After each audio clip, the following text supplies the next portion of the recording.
GameStop is trying to do everything they can to get their hands in the TCG slash collectibles market right now. They're trying to buy eBay. Emphasis on trying. We got Pokemon phasing out vending machines, maybe, maybe not. We'll talk about all that today. We'll get into, is it even realistic that GameStop can buy eBay? Is Pokemon actually phasing out vending machines? Got some updated news on both of those things. We'll give it to you guys. First, we'll start with GameStop. I listened to a podcast. Ryan Cohen, his official position at GameStop, I don't even know. I'm guessing it's just the CEO. But I watched the podcast he was on. I actually don't remember the podcast. But he was talking about how they're going to acquire eBay. Apparently, the offer was, I think it was 2 days ago, as of this video, it was like $55 to $56 billion for eBay. And my first thought was, how the hell is GameStop going to afford that? How can GameStop afford to buy eBay? I can see eBay buying GameStop. But apparently the plan was, from Ryan Cohen's mouth himself, it was they got $9 billion in cash. They're going to get a loan for like $29 billion. And then potentially, if the offer goes through, they merge the companies, and then they would get stock in the merged companies, and that's how they're going to get $55 to $56 billion. That was the offer. So apparently, it's still being reviewed by eBay. I'm going to say I would have to guess they're not going to do it. Apparently, if they deny it, he's going to try to go straight to the shareholders to try to acquire it. But who knows? He's an interesting personality. I wish I had the podcast. Maybe I should look it up, maybe link it down below. But also link down below, ChasePacksTCG.com. Don't forget to check it out. But again, like the big thing on the internet was, how's GameStop going to, how are they going to finance buying eBay when that purchase price is going to be worth more than the market value of their business? And apparently that's how they're going to do it. Again, $9 billion in cash, $29 billion loan, merge the two companies, they get stock in the company merger. So that was the plan for that. Right now, we're just kind of waiting and see what happens.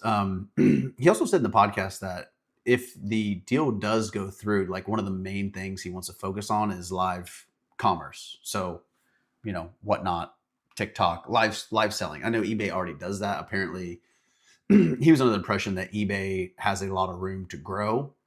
He was talking about how the site looks the same since 1996, but eBay is obviously a humongous part of the market for Pokemon cards and collectibles, right? TCGPlayer, eBay, that's where you check comps, that's where you look at last solds, all the good stuff. So it really does affect the Pokemon hobby. We'll see how it goes. I mean, my first thought, without diving too deeply into it, is hell no, I don't want GameStop buying eBay. I don't know. I don't feel like GameStop.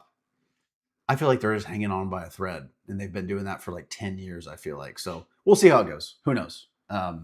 I'm not too deep in the weeds on stuff like that. So we'll see how it goes. Another thing, again, Pokemon potentially phasing out vending machines. So I guess it was like just through Reddit, YouTube, whatever, forums, people are noticing that Pokemon is removing vending machines from whatever locations. Apparently, most of those removals are on the West Coast, like Oregon, Washington, the West Coast. So I did a little research on it. It seems like, yes, most of the vending machines that are being removed are on the West Coast, not so much the East Coast or Midwest or whatever.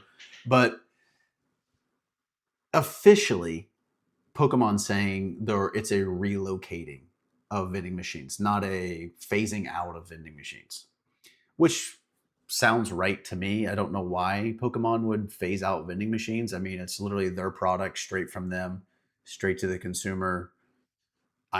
If anything, I think they want to get more of them. Now, obviously, there have been just straight up brawls, fist fights at these vending machines. I've never even seen a vending machine in my life. I don't think I have anyone. I don't think I have one anywhere near me. Maybe within 100 miles, there might be one. I don't know. I haven't seen one, but we've all seen these videos. People fighting at vending machines, camping out. Camping out at vending machines. I mean, crazy, but it's happening. So, official statement from Pokemon was that the reason they're relocating these are to improve inventory management was one thing, and the other one was improve customer experience. So the improving the customer experience was kind of spot on. I'm like, okay, improving customer experience, aka hoping people without jobs waiting for 8 hours in line to get to a Pokemon vending machine don't beat each other's asses the whole time while they're while they're waiting in line. So I'm sure all these stores are complaining about people waiting in line, having to deal with that, and then they come in and then they get in a fight and they got to kick people out, and the cops going to be called. If you're just trying to run a freaking grocery store, a Kroger, and you got a vending machine in there and you got to deal with that. If I was the owner, the manager, the operator, I'd be like, just get rid of this thing. Who cares? To be honest with you, that's what. So I think a lot of the improving the customer experience was an official quote from Pokemon, and also the um, improving inconsistent inventory in the machines. That's their official statement. Which, again, going back to what I first said, I actually don't think they're phasing it out. I mean, obviously, I don't know that, but in my opinion, they probably are just relocating certain vending machines from certain areas. Excuse me, that are giving them problems. Problem areas, probably areas in like bigger cities, or well, I guess just bigger cities, keeping these people from fist fighting each other in a parking lot of Kroger over Pokemon cards. So that's it, guys. Let me know what you think about GameStop potentially buying eBay. I know a lot of people think it's a far-fetched idea. After listening to the podcast and listening to Ryan Cohen talk about it, I was like, okay, this makes more sense, because I was struggling to figure out how they were going to afford to buy it and offer 55, $56 billion. But when he broke it down the way he did with the loan, the cash, and then the stocks in the two merged businesses, it somewhat made sense. And then the Pokemon vending machines, it seemed like it was, from what I was hearing, I was like, okay, well, they're just going to phase them out. Cool. Maybe that means we'll see more in local LGSs or whatever.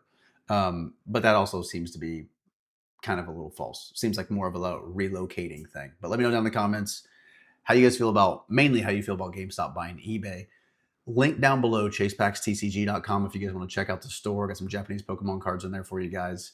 As soon as those sell out, I think I'm just going to be stocking some Chinese for now, because Japanese is so crazy expensive. We talked about it in a video before, but maybe we'll do a recap on that and look into some of those gem boxes in Chinese. So get down those comments. Let me know. Leave a like, subscribe. Again, check out the channel or the store link down below, ChasePacksTCG.com. And we'll catch you in the next one.